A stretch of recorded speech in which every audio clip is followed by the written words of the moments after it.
എടി നന്ദി വേണോടി നന്ദി. ഈ കിഴക്കേതിൽ സുന്ദരേശൻ വന്നില്ലായിരുന്നെങ്കിൽ നീ ഇപ്പോഴും കൂമ്പടഞ്ഞ തെങ്ങ് പോലെ മൂത്ത് നരച്ച് നിന്നു പോയനെ. അന്ന് നിന്റെ അച്ഛൻ കൃഷ്ണൻ. ഓ, ഇപ്പോഴും എന്റെ അച്ഛൻ കൃഷ്ണൻ തന്നെയാ. ആ കൃഷ്ണൻ, കാട്ടുവള്ളി കൃഷ്ണൻ നിന്റെ മുഖത്ത് നോക്കി പറഞ്ഞു നീ ചത്താലും മറക്കരുത്. എന്നോട് ആരും ഒന്നും പറഞ്ഞിട്ടില്ല. പറഞ്ഞു.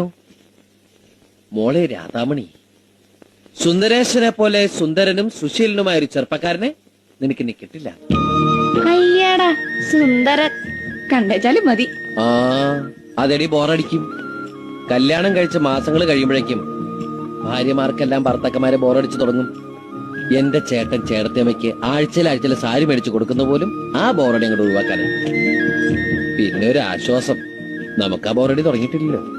ഇക്കണക്കിന് പോയാൽ എനിക്ക് പെട്ടെന്ന് ബോറടിക്കും. എങ്കിൽ എന്റെ ജീവിതം ഇതുപോലൊരു സാരി തുമ്പിൽ ഞാൻ അവസാനിപ്പിക്കും. വെറുതെ ഇരിക്കുമെന്ന് നീ ഓർത്തു.